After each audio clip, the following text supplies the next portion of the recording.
I haven't looked at my email today, but I realized. I'm driving the past this morning, so he's gonna try to. Okay. Is Jason, he's in his grandfather? That's, With peace. Okay. that's, he's trying to get it. Okay. Okay, we are live. Hi. We're We're setting finance. Let's see, that's Fridays. We have a new agenda, which I don't know if we have copies of. But as of right now, today, we are going to do, wait, I just saw one. Supplemental.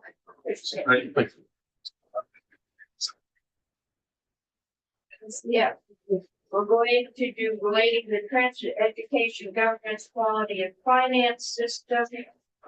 We're going to go on to, yes, property classifications. We'll take a break at 2:30. Then we are going on to educate, property tax calculations. And then the homestead exemption. And at 4:30, we're doing miscellaneous tax. And we are going to adjourn at 5 o'clock. And we will make decisions on every one of those things as we go through, right? That's what we decided on Friday. I forgot my whip. But we're gonna try, because nobody that's my slingshot. It shoots cows. Cow statues, not at cows. Somebody sent me a book and that was around it's one powerful elastic band. Well, I can't shoot cows with the plastic band. Get out of line. So we've got a heavy schedule to get through this week. And I'm not sure the floor is going to be overly cooperative. I know I've got the 340B bill for healthcare to do on Wednesday. So I'm going to try and get us through. Nobody wants to be here at 10 o'clock on Friday night. And nobody wants to be here for the 4th of July. So we're going to try and get this out. There's a lot of these things that we will be reassessing and redoing once the summer studies get actual districts agreed on, because a lot of the decisions we make, we may want to alter once the districts are decided on and the it's decided on, and we can run the numbers on the actual proposed districts. I think the goal is to set the foundation to see what direction we're planning on going.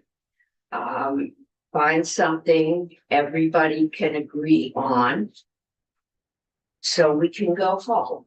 And then next year, I think we do have probably more really hard work. This year, we're just kind of setting the direction and the course. Next year, we're gonna have the map out and doing it block by block. So Kirby, come on up. We're gonna do regional assessment.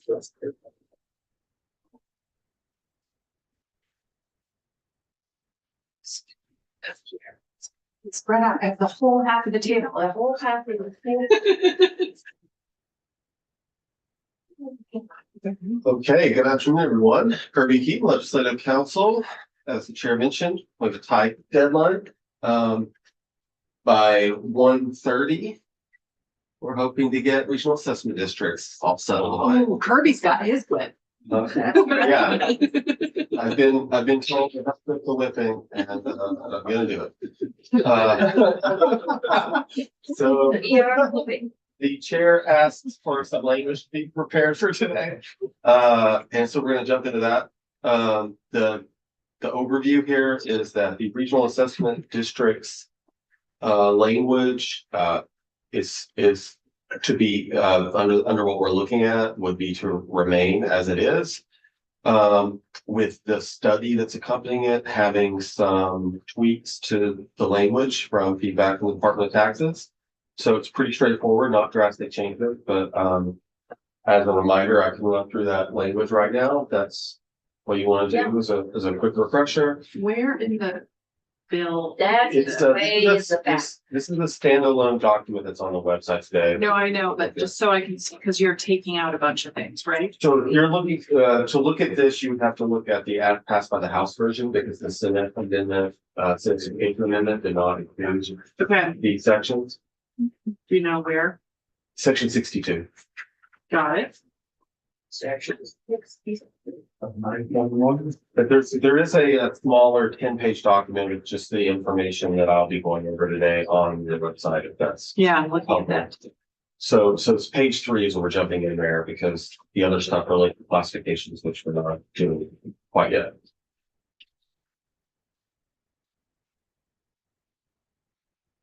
Okay, so the language we have that came from the House has a legislative intent section as a new subchapter in chapter 121 to handle regional property assessment and the creation of regional assessment districts. There's legislative intent language that's to guide the administration, PBR specifically, in helping to administer and getting the system going. Under this language, there's 12 regional assessment districts. There's no changes here to what those look like. They're based off of counties, as you'll recall, under this language. I know there was some discussion or some interest in possibly aligning this with school districts at some point. The statutory language changes here take place January 1, 2030. So it would not be too late to change the jurisdictions of the regional assessment districts or anything. You may end up with county school districts, so. Right.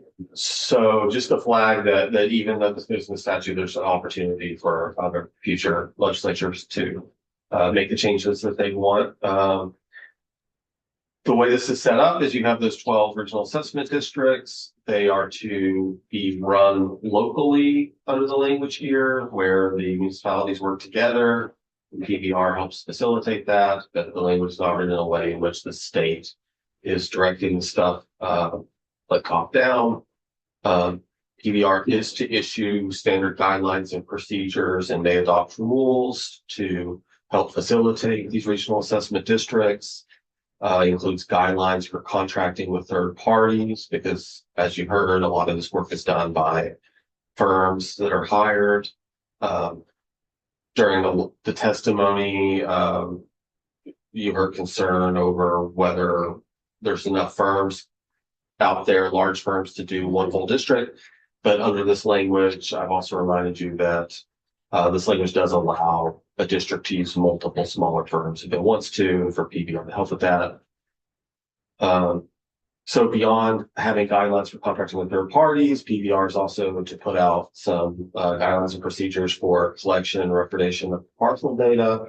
A lot of the reason to do this beyond just getting the grand list into a good shape that can be relied on without using CLAs a lot is because of parcel data, and that's been identified as the need in Vermont to have better parcel data. The third guideline for PBR would be requirements relating to IT, including, camera systems and things that are used by municipalities to do this work. And also standard practices for reappraisal, including in cases in which physical inspections are necessary. That's called out because you heard testimony about the desire to move from doing those in-person inspections and instead using technology like satellite photography and such to do this work, and especially in more remote places. So that's all there. PBR is to set up a schedule for the RADs to reappraise every 6 years. That's been based on past legislation. The goal for Vermont for a while now is to have 6-year reappraisals. And that also came out of the Act 68 report. All this stuff came out of more or less all of it came out of the Act 68 report and recommendations there. Then we have these transition provisions. The only changes to things from the House version that I have for you here have to do with those transition provisions. There's some clarifying info here. Well, I'll step back and tell you what the transition's about. It's about transitioning over from our current system for reappraisals over to this new regional one. So in January 1, 2027, PBR would stop ordering any new municipal reappraisals under our current system and our laws for doing that. This clarifying language is to just specify that it's not part of the regionalized system, as in we don't want this transition language to be taken that PBR will never order a reappraisal ever again. It's just that the intent here is, under current law to stop ordering reappraisals, but so I added this clarifying language in that once we switch over to the regionalized reappraisal, PBR could order reappraisals again. And then that goes for the second line here, the second subdivision for transition. Reappraisal order for which municipality does not have a contract in place before January 2030 shall no longer have effect, except for those that are part of the new regional system. And the third transition provision here is the municipality shall not enter into a new reappraisal contract on or before January 1st, 2027, except for those that are part of the regionalized system. Can I ask you a question? So I had just tracking what I had written down as notes. I have a very funny quote from you, which I won't read out loud because it'll embarrass you, but Sorry. I had the date January 1st, 2027 circled for some reason. Was there ever a question about that date or whether that should be changed? Or It's a significant date because that's when I think you may have called that out, because that is kind of when this transition, when switching over to the new system starts to take place. So I probably have mentioned that you have if you want to change something with this, you have between now and January 1, 2027 to make further changes, because that's going to be the first time any action actually takes place. Okay. So I circled it out of significance, not because it should be changed. I think so. Okay. I think so. Okay. Thank you for reminding me what my brain was thinking. Yeah, because like that is a way to think about this is even though you're putting some things in the statute here, all of this can be changed before January 1, 2027. And that's a segue into the next bit of language we have, which is about the Regional Assessment District Stakeholder Working Group, which the Department of Taxes has asked for. They'll have a report next January on this. They want to speak with relevant stakeholders and report back on maybe further revisions and tweaking of how these RADs will be rolled out, including analysis of the advantages and disadvantages of having the state take full responsibility. And then in making its recommendations, the department will provide suggestions for legislative language that address the authority or authorities who will contract for and conduct reappraisals. So some of these detailed questions that are part of this that are not fully addressed by this current language, the stakeholder group will try to figure these things out. Yeah. So who should be the main entity in charge of ordering the reappraisal? Should it be done more locally or the state? The authority or authorities that will hear and decide property valuation appeals, because that's not something that's being addressed here yet. There's no changes to the appeal structure for property valuation in this, but maybe it makes sense for there to be some of those. Act 68 did make reference to some changes to the appeal system, such as having the Department of Taxes have a full-time hearing officer for this. That's not something that's being done in this language, something that they can report back on. There's also an interest in changing the grand list date from April 1 to January 1. One of the main advantages of doing that would be to have a longer period of time where appeals could take place before property tax billing starts to happen in the summer. One thing to call out here is for what I was asked to prepare for you, based on the feedback from the department and and they're concerned about looking at switching over to a January 1 grand list date. I've taken out, there were a whole lot of sections here about conforming changes to switch to a January 1 date. What's before you to consider right now is the possibility to remove those sections, let the department report on that here with the stakeholder group, and come back with their own identification for what should and shouldn't be changed as far as transitioning to a January 1 date. Act 68, if I recall, suggested that change take place. I haven't heard that that's a contentious suggestion or anything, but for this bill, leaving that silent for now and letting the So department this report. bill would take out the homestead and then the three classifications for non-homestead. Because my understanding is that kind of happened. It started out with 9 or 12 and then it got, That's not With- this section. Yeah.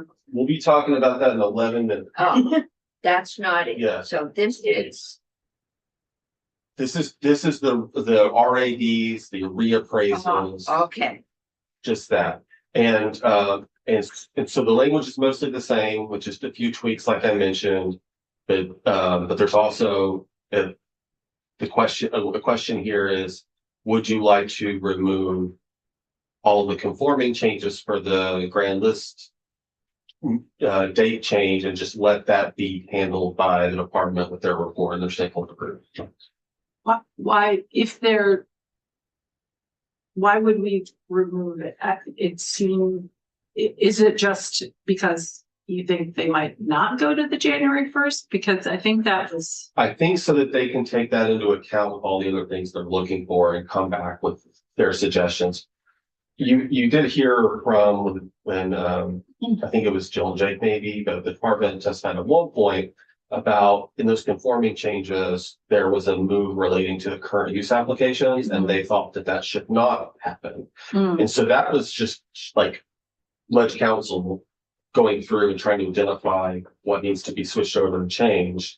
And that was one where I had to make a call.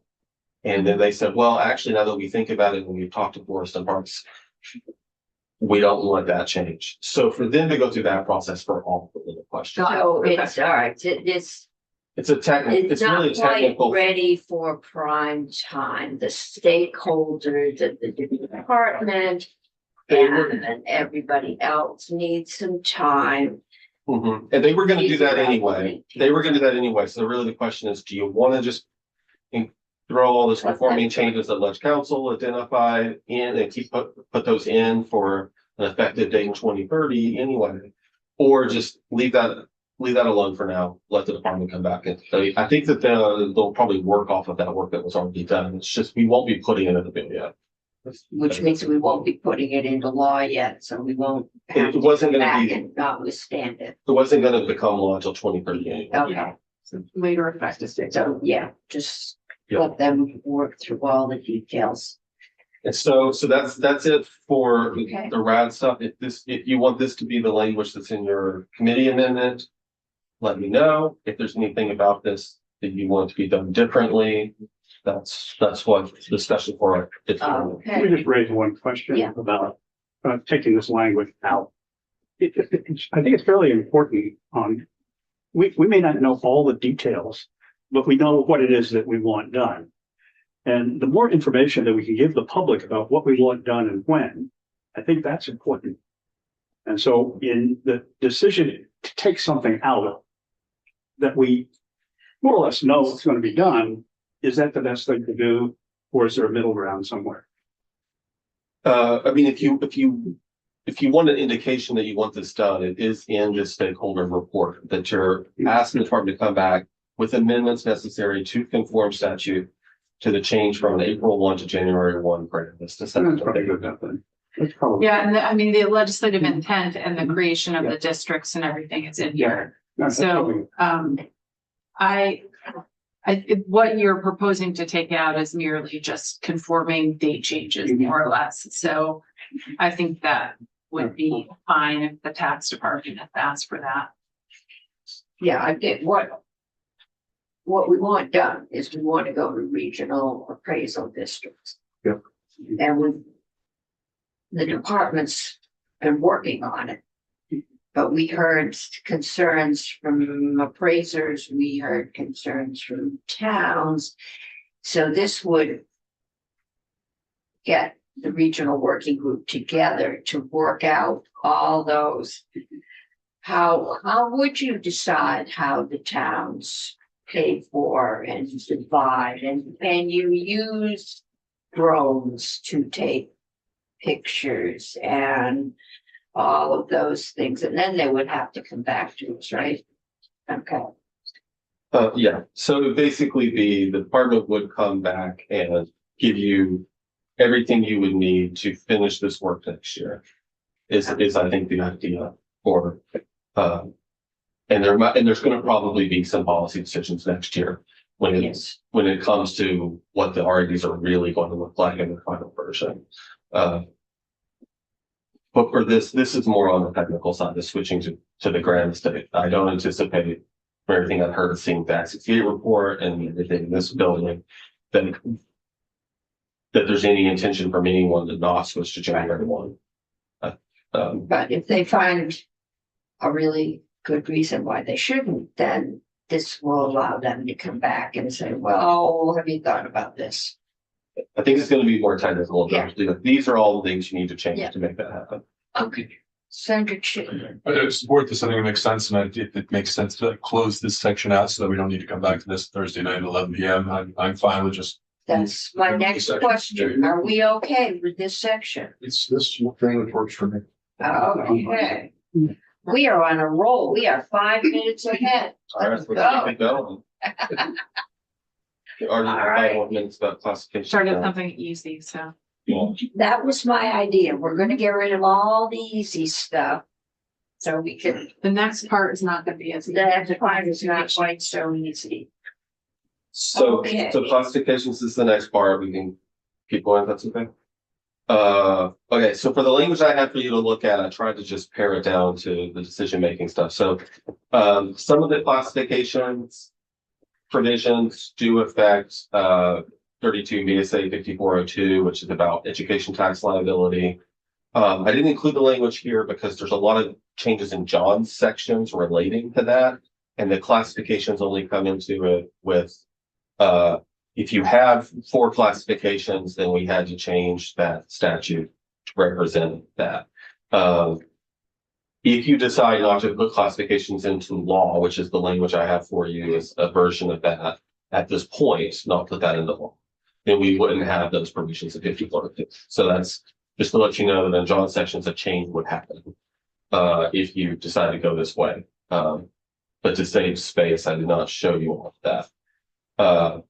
In section 60, the idea here that I was asked to put together is that you would remove the reference to tax classifications, which is the grand list contents section of law. And you would keep, though, the change to the definition of parcel, which was a unrelated request from VCGI that the House accepted to allow, if you remember us talking about this before, to allow for a separate sellable lot or piece of real estate to be considered a parcel, so that parcels under common ownership that are side by side aren't always treated as just the same parcel. So the VCGI can have parcel data for each of those without them merging. If you remember that discussion. Okay. That's language is still here. It's not related to classifications, but it was in with some changes to the classification. That's still here. Just flagging that. If you want to change that, you can let me know now. Okay, that's the technical. But now we get, So now we get into an actual change. So section 61 was the section of the, as passed by the House bill, that put tax classification in the statute. That's been replaced here with a property tax classification study and implementation proposal. And it says on or before December 15 of this year, in consultation with relevant stakeholders, the Commissioner of Taxes shall submit in writing to the tax committees a report regarding the establishment of a system for property tax classifications that would allow for different tax rates on different classes of property. The report shall include one or more ways to define, identify, and classify residential properties based on present day use. That's broader language that's allowing tax to look. If you remember, under what was proposed, it was going to be pulling out non-homestead residential and non-homestead apartments as two new classifications. Both of those are uses of residential property. So this is just having tax look at define, identify, and classify residential properties based on present day use. So to get to the same thing, but without being so narrow that they can't, look at just all residential properties and have classifications. Does that make sense? That's the first thing that they're to do. The second thing is to propose a method for classifying mixed use parcels, whereas different portions of the same parcel used for different purposes. Mixed uses, you've heard tax testify that there's many possible issues with trying to tackle this. And One of the apartments is a homestead and it's up over a store. Mhm. And then there's some subsidized units and some non-subsidized units in the same building. Right. So it's a tough nut to crack. We've heard said. One of the many issues with cracking that nut is that mixed use parcels present a problem. So that's what that's there for, to try, and depending on how you identify them and how you want to go about classifying, there are different ways to deal with mixed use might be better than others, depending on other decisions that are made, right?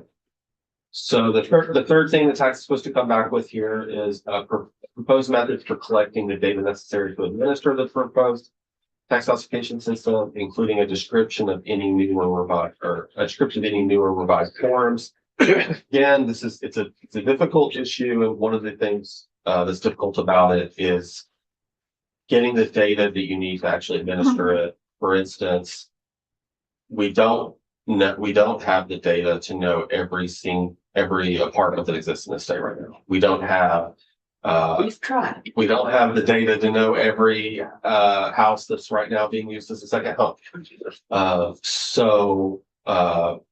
That's what this subdivision is about the department coming the best ways they can think of to try to identify that.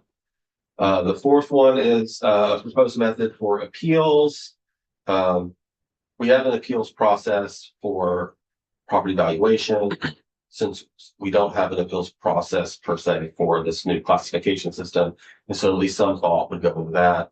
Under the bill as it was written in statute, it was going to have these appeals follow property valuation appeals, lister grievances, BCA, and then appeals to the tax department. From there, that might be what they come back with. That's the most logical way to do it, but maybe something else. So Probably, at least initially, a lot of work for the local Board of Civil Authority.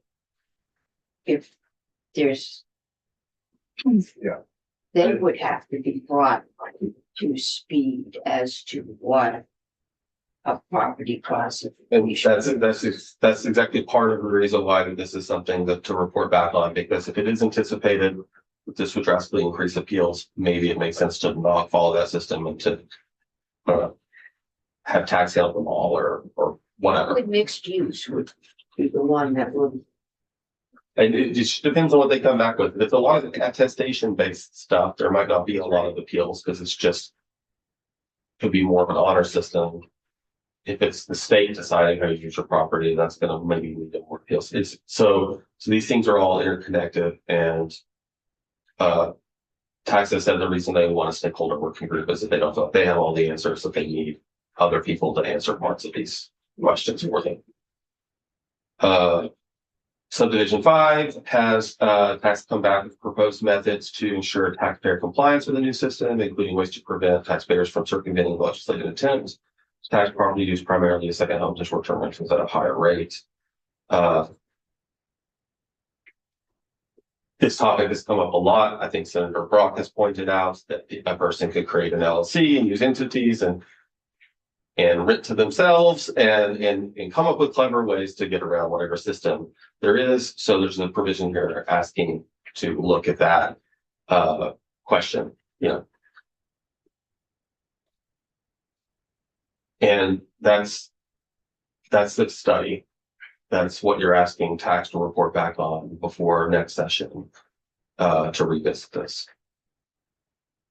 Okay, the committee going to the study as to how all the little details as to how we would, if we choose, initiate more diversified. In the meantime, we'd stay with the homestead and non-homestead, the current law. Okay, Senator Hardy. So the property tax classifications that were proposed by the House, Section 61, doesn't go into effect until 29 anyway. And I'm fine with the study as you propose, but taking out the classifications, particularly the non-homestead, non-residential, the second home classification, I am not okay with just taking that out of the bill. I've heard, and I think we all have heard loud and clear from people that they want us to tax second homes higher. There are some communities that have an enormous percentage of second homes that are eating up the availability of homes for people who want to live and send their kids to school in Vermont. And just saying, oh, we're not going to do that, we're going to study it, I don't think is a good idea for this bill. We need to show people that we are trying to actually get to the heart of the property tax situation, which was the problem that they asked us to try to solve this year. And this is one of the many ways that we can do that. And just completely taking it out and having, oh, we're going to study whether we're going to do that. There already have been studies on it. And I just feel like it is not a good idea to completely take it out of the bill. Have had studies on how to divide into classifications. I think the goal is, and it says to how we would initiate a tax on different classifications, and you're looking at basically the classifications that are in there now, right? It's possible they'd come back and say we should go to 9, and mixed use would be a different category. This language is focused more on residential properties because that's what the House proposed also, is to create classifications based on residential uses. Just so I think it's unlikely they would come back and suggest something related to industrial property or something. Yeah, that much.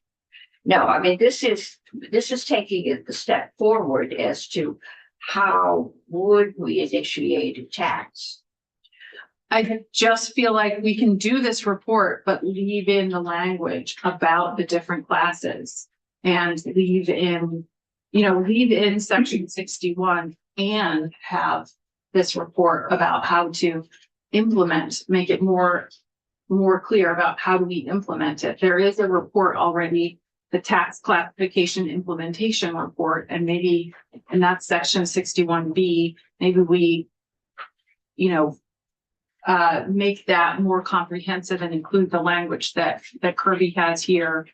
But just taking out the classifications basically is just saying, well, we're not committed to doing this, when that is a message we have all heard really clearly, is that we have a problem in the state with too many second homes that are eating up our real estate. And some of our towns are, like, a huge proportion of them are second homes. Senator Chittenden. share some of those concerns. I do recall hearing that the only other state that's done this is Hawaii, so that's why I'm amenable to possibly reconsidering the forcefulness of having it language, but I don't want to drop this. I think this is important for us to continue. My question might be to Kirby or anybody else in the room that might be an expert on this. How is this study different than previous studies on this topic?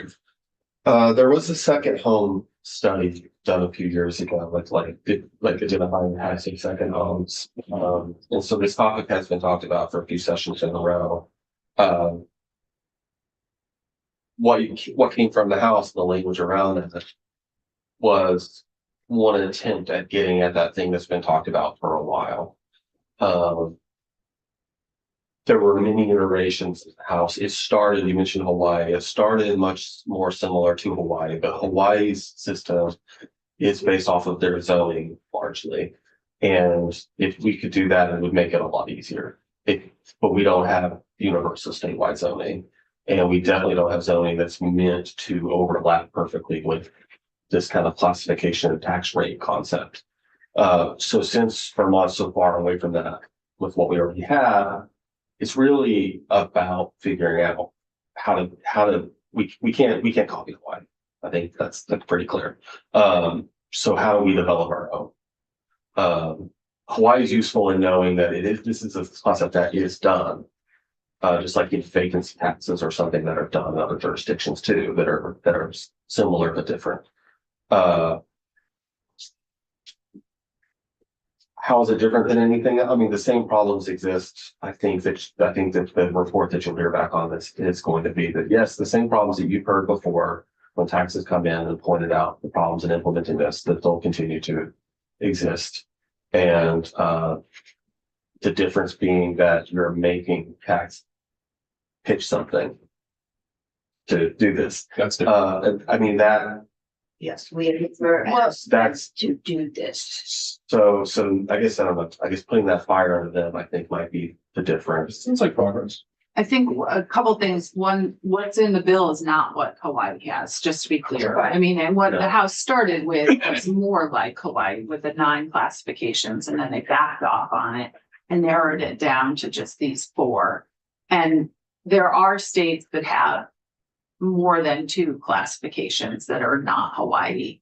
And there was also in the Acts 73 report, there was information about classifications and how sort of technically they can update their system at tax to help better classify properties. So Do you mean S68? Act 68, sorry, I'm getting them up. Yeah. Yeah, thank you. Yeah. So there have been that sort of technical study. I agree that what the language that Kirby's proposing, like, takes it to the next step of saying, like, how are you going to do it?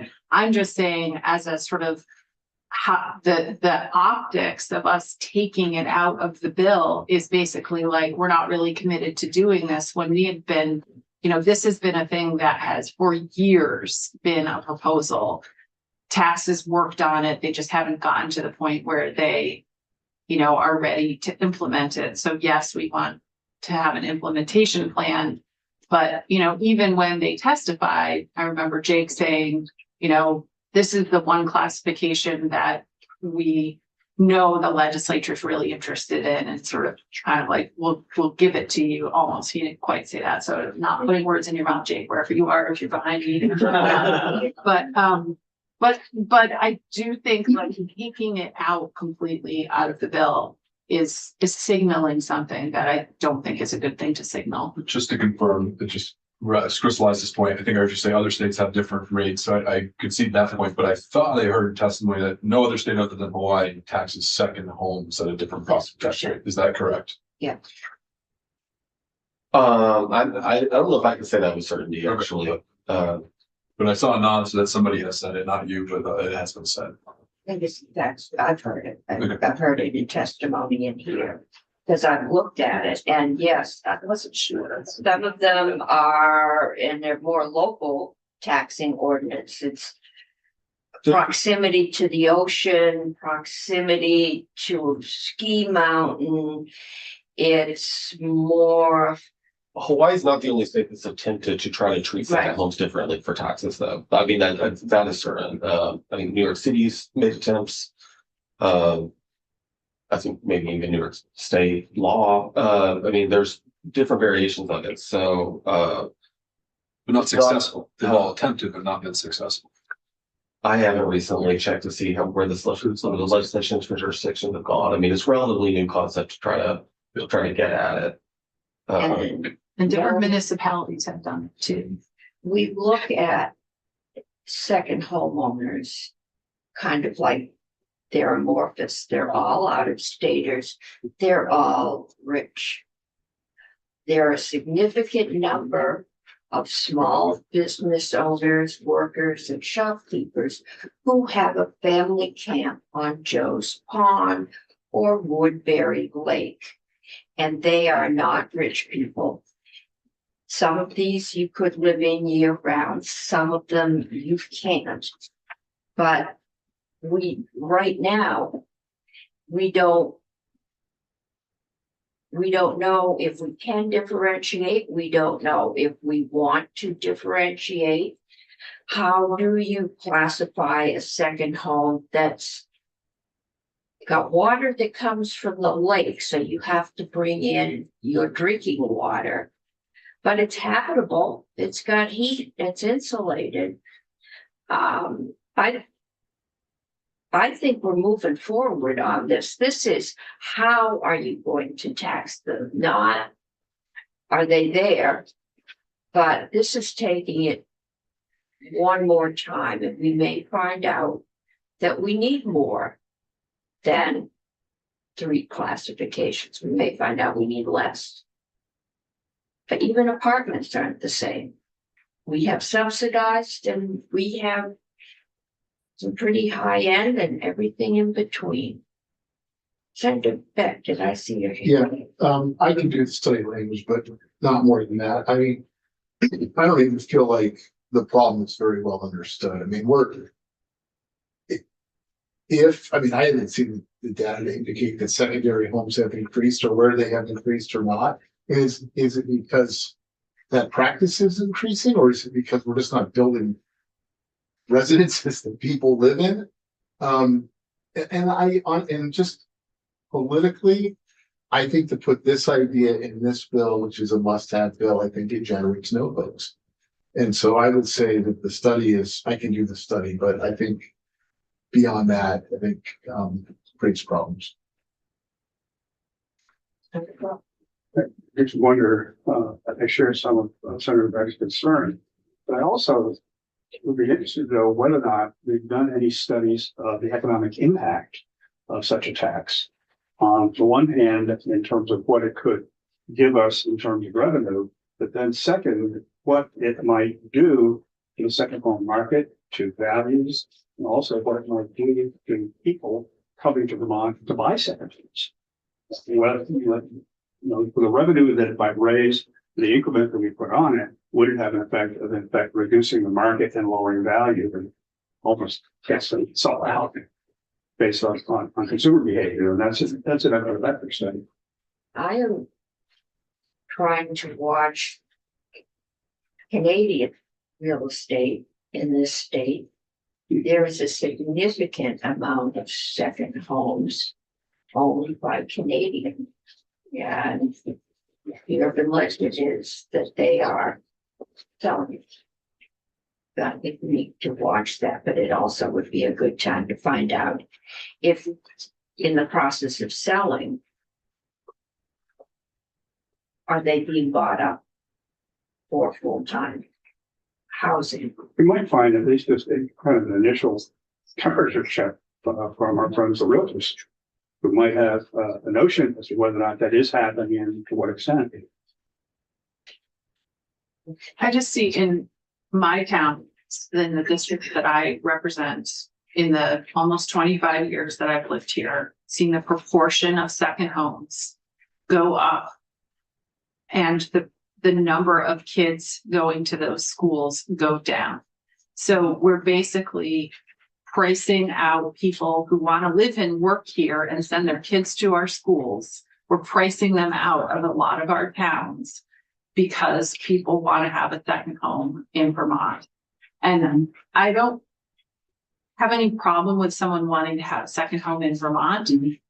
Even Vermonters wanting to have a second home in Vermont. That's great. Vermont is an awesome place to live and have a first and a second home if you want, or a third home or whatever. But the privilege and of being able to afford a second home, especially perhaps in a way that prevents other people from having a first home, means that we should be able to pull the lever of saying we might want to tax them at a higher rate. And pulling it out completely out of the bill just is telling Vermonters, well, we're gonna just maybe not do this, even though we've all heard from people they want I that option. haven't got a single letter or a single email from anybody. In almost all cases, they do pay more already. Not necessarily, depends on if the homestead or non-homestead rate is higher. Yeah, I mean, between that and no, we can't do income sensitivity, and most districts are south of the statewide non-homestead. Most of them already do pay more. Well, and having the ability to separate that out from businesses would be also really helpful, so that, the businesses aren't getting, we could have a different rate for businesses and second homes and have the availability to target a little bit more. To me, what this bill is saying is we intend to move forward. I think we're seeing implications that in order to transition to the future state, we're going to need to raise some money. Even if nothing happens in DC. This is a possible way to do that, but we need to be very clear about that. How we're going to do it, who's going to be included, what, I have no idea. We've all talked about second homes. Well, how much money are we going to raise from them? How do we determine that? Because that would determine, am I setting a 1% surcharge or a 20% surcharge? We don't know that. I think as we go through this process, we will learn what the numbers look like as all the details fall into place. And then we will learn what we need to raise. Sandra Gulick has her hand raised. It's not yellow. I'm sorry, I didn't even see you up there, Martina. That's no problem whatsoever. I am very comfortable sitting here and listening, but I did want to ask, I had a question and a comment. The question is a process question. Are we going to do a straw poll as to whether or not we think that we should include this in the bill? And secondly, as far as I'm concerned, with the second home tax, I see it as kind of a win-win. We either tax second homes at a slightly or at a higher rate, and we are able to garner more tax revenue. Or if folks choose not to move to Vermont because they don't like those higher taxes, we get more housing stock for those folks who are looking for homes. And I know we all have anecdotes, but I got family members who just sold their house without even putting it on the market. We still have a very hot market. So anyway, that's my question and my comment. Thank you. Okay, we are going to do the McDonald's method, thumbs up, thumbs down, or in the middle.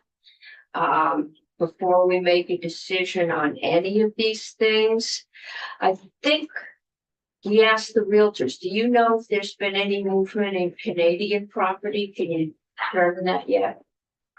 Probably not. Not yet, but I have a chair of government affairs committee as a property manager and realtor in J Vermont. And I think that's probably, as close to the epicenter as we can get. So I will reach out to him. And see, I've heard rumors from up there, Mhm. so. Yeah. That could change things. The other thing is. We keep hearing about $1 million homes. The average Vermonter can't afford them. There is some seepage. Into more affordable housing, but most Vermonters couldn't afford to live, nor is JP near anybody's job unless you work at JP.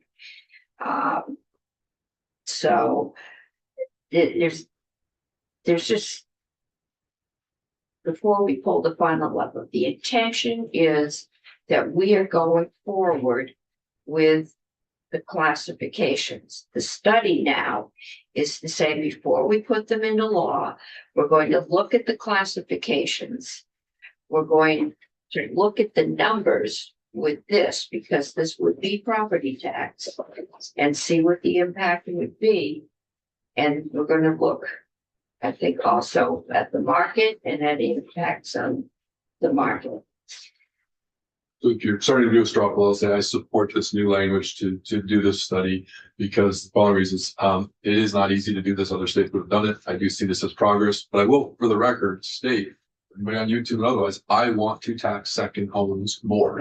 I want to align our tax policy to drive up and incent occupancy so that our roofs are used to house Vermonters. So this is something I, as one legislator, I think what I'm hearing from my constituents, that they want to see this happen. I just see this as moving us in that direction in a reasonable pace so that we can maybe also help some of our neighbors, bigger neighbors, figure this out. We can just copy them, but that's what I'm thinking. Okay. Sandra Beck, Sandra Brock.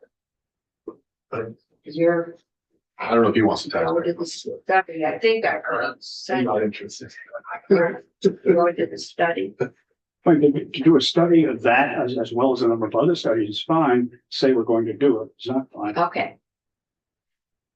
So the vote right now is we're moving on with the study. Sandra Gulick, Just for clarification, we're moving on with the study, and what about the language in the bill? Can someone explain that to me? So I know. we're not putting the classifications into law until the tax department comes back and says, these are the right classifications. And this is how we do it, how we determine. The big one is mixed use. I remember the former tax commissioner saying, I live 5 months of the year while I'm skiing in the apartment on the 3rd floor. I rent out 3 floors, 2 of them to low income Vermonters, and on the bottom floor, there's a ski shop. What am I? And I think that's the kind of detail we haven't gotten into.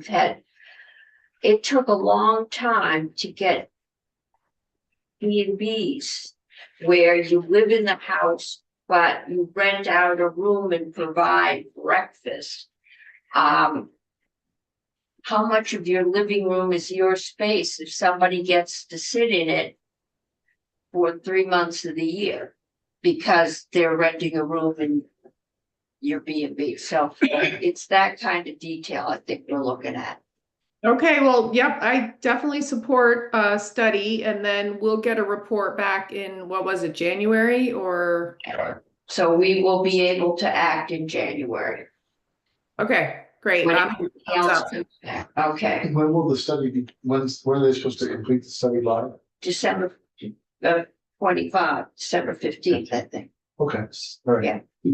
Now, I don't know that this needs to be put into law, but the one thing that I would mention to the tax department is that it might be wise to speak with an economist as to whether or not tax rates on property like this does in fact have an effect on the economy, both in terms of purchases and use, and to what extent, and then determine whether or not an econometric study is also something to think about. We've lost our economist at joint fiscal. I don't think we've replaced one yet. That was, We just had time on contract, but this is okay. a bigger conversation. So that's I think we've got that all up. Talk about or Okay, current. so I'm hearing that we're moving forward with this. As written. We're closing out this. Well, we've still got to hear from Julia on this section. But Julia's not here and I don't I know don't, what, is Julie on the agenda for this? Julia's on the agenda, but I don't know why, because we're not crunching any numbers For this, For later sections. for later sections. Might be Okay, something carried over or something. we're carrying over. We are supposed to have a break now, but I think we're a half hour ahead, so I would like to kind of move on and we get through the next section. There's Julie. Julie, we decided you didn't have anything to say about property classifications. Yeah, I'm just Julie Richter, JFO. I am just on the agenda in case you need. In case, okay, I do have some prepared materials for other sections that you're not working on Well- right now, but for this, I do not. this one, we're moving on. We are ahead of schedule. So to clarify, Yeah, we put this all together in a final version for you later. When it comes to classifications, we'll remove the statutory parts. We'll keep section 60 as it relates to the parcel definition though. yes, We'll have the study in place of the change of an addition of statute. And since the statutory part's being removed for now, the transition language and the implementation report associated with that will also be removed. But yeah. again, being replaced by the That study. would be part of the study. I mean, how would you implement? We're closing this out. We're good on this section. We're good on this section until we get to conference and we have to talk to everybody else. See if they're good on this section. So before I think I'm done for now until we get to Okay. miscellaneous provisions. Just make sure you all understand like timeline stuff. I'll like just refresh you on that before I go down. Okay, Grand list definition would change July 1 of this year. That's the parcel definition. The classification study would be on passage, but the report back would be in December this year. okay. Regional assessment districts are not effective until January 2030. The transition language for regional assessment districts would be on passage. The RAD stakeholder working group would be on passage, but that report will come back next January. And then that's it. These other things I have are That's right. miscellaneous. Here's officer pay. We did do that a couple times. But this basically was upping. This stuff, I'll talk to you about it Yeah. 4:30 today. We've already talked about that. It's a per Yeah. diem for the hearing officers. I think they've got two. They have trouble getting hearing officers. And if we do all of this, they're gonna have more. They're gonna need more hearing officers. So that was the recommendation from UBR. Okay. Okay. Okay, folks, we've been through the easy parts. Now we get to Julia. I do have one question, Madam. I wanted to do one easy thing that all of your are here for, Okay, like the miscellaneous tax thing might be able to get cranked out. get really that quick. out of the way. and Kirby can go. Yeah. You got it, we're getting out of here. I just wanted to skip ahead of everybody in my own self-interest. Good. Self-interest. It's finally, we have good weather. No one has had an incentive to get out of this building until today. Let's do that, and then we can take a break at 2:30 like you planned. And then we'll be already fresh for the big stuff. Okay, that sounds good. Let's get to the miscellaneous tax set. Okay, so I have to rejoin on Zoom. I'm ready to run.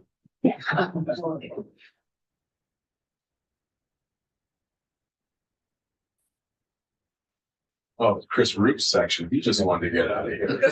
So even in It's all about aligning interests.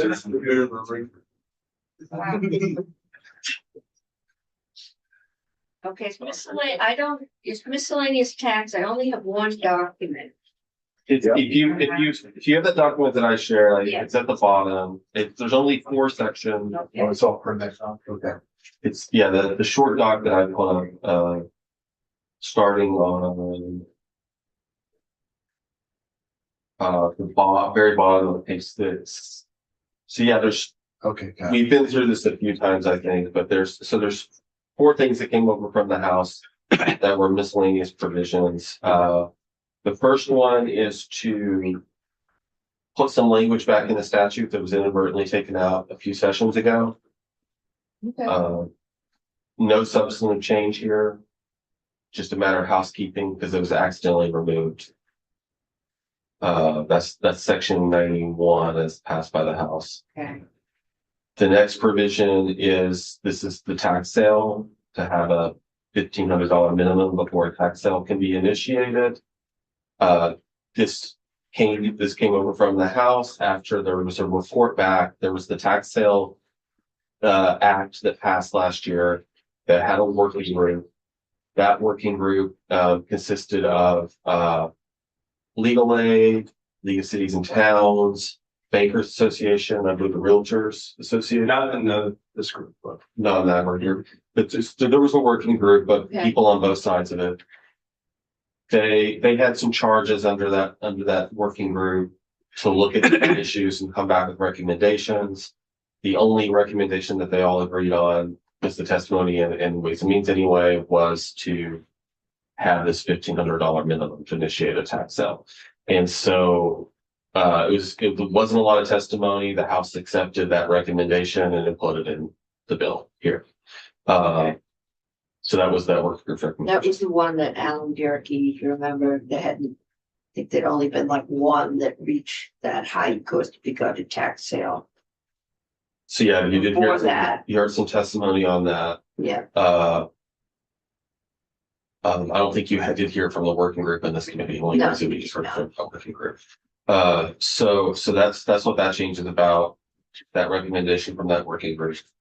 The next change here is, but see, hearing officer oath, we're just changing the pay, this is the right? pay, yep. It's from $150 per diem to $38 per hour with a cost of living adjustment each year. This was from a recommendation from the administration. It's related to give you a little background, PBR uses these part-time hearing officers for property valuation appeals that comes to PBR. For all other appeals that are handled by the tax department, there's a full-time hearing officer the tax has for that. But for the valuation appeals, which require some specialized knowledge about assessment and valuation, they use their Vermont system is to have these part-time hearing officers. And I believe you heard testimony from the director of PBR that there's a hard time recruiting people when it's only $150 a day per diem. So they've asked for this just to increase that pay essentially. Okay. Last thing here is $15 late fee for a late PTC filed. That was something that the General Assembly intended to get rid of last year because the department had said last session Yeah, that administratively this isn't a big burden for us. We don't think there needs to be a $15 late fee. Problem was that late fee existed in 3 different places in law. oh, We removed 2 of them. One of them slipped by us, and that's what this change is here too. okay, so we've already done this, we just found a place we missed. Yeah, so this is just, We'll have to It's really start adding on or any other place in law that it's. Okay, because I thought we had done that. I remember reporting you it. did do it, you did Okay. do it. So this is just to conform with that and this is another technical one where it's not gonna change anything substantively. All right, Those are your 4 provisions. And these are the same as passed by the House. You didn't Yes. change these, yeah. Yeah. and there were the things that were on the miscellaneous tax bill, and for whatever reason, they decided not to do a miscellaneous tax, so they attached. I'm assuming these came from the tax department in the original bill. The tax sales did not come from the tax department. That came from that working group I mentioned. Okay, The first one came from Ledge Council because of the missing provision. okay, didn't like that Yeah, this year. all right, The last two did come from tax department, the money and the property value of the hearing the officer. hearing officers and the PTC. Okay. Is it safe to assume for section 93, the hearing officers, that this has already been factored into the budget? Yeah, Chris from Joint Fiscal, the only real thing I have to offer on these sections is that the cost of the PVR hearing officer, tax indicated to us that that would be roughly about $20,000 a year, and it is factored into their budget already. Just trying to get you out of here, Chris. I appreciate that. Brendan. Thank you. Okay. We'll try to return the favor. If you go, we go, so. All right, so are we okay with these miscellaneous tax? They sound, it's when we start adding things that they get to be not so miscellaneous. All right, I'm not hearing Senator Gulick, I haven't heard a no. So I'm gonna assume we're done with that one, and we're still ahead of schedule. You're rolling. Okay. All right. Well, Gonna find that one. So that we- It's a cockroach of the plant kingdom. A direct nuclear hit will not kill it. And it is in my garden. Well, if you can weed whack it without weed whacking the flowers.